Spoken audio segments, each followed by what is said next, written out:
I'm Groot. Welcome to my channel. Let's go to the story. ஒரு அழகான பசுமை நிறைந்த காட்டில் பல விலங்குகள் சந்தோஷமாக வாழ்ந்து வந்தன. அந்த காட்டில் ஒரு சின்ன முயல் இருந்தது.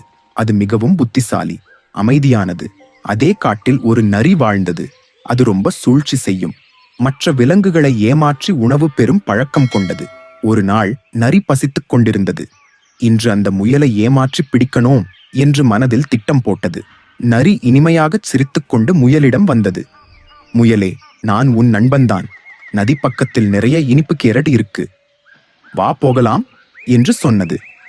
முயல் நரியை பார்த்து நினைத்தது, இந்த நரி எப்போதும் நல்லதை சொல்லாது, ஏதோ சூழ்ச்சி இருக்கணும்.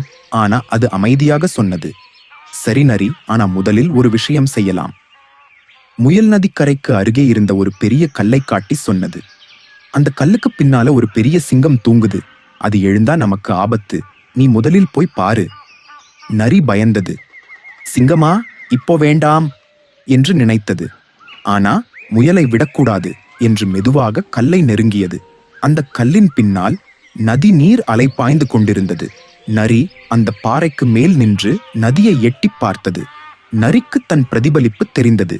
அது அதை ஒரு பெரிய விலங்கு என்று நினைத்து, ஐயோ சிங்கம் என்று அலறி அங்கே இருந்து ஓடிப்போனது. முயல் சிரித்தது. பலமில்லாவிட்டாலும் புத்திசாலித்தனம் இருந்தா போதும் என்று நினைத்தது. மற்ற விலங்குகளும் முயலின் புத்திசாலித்தனத்தை பாராட்டின. அந்த நாளிலிருந்து நரி முயலுக்கு அருகே கூட வரவில்லை. முயல் பாதுகாப்பாக காட்டில் சந்தோஷமாக வாழ்ந்தது.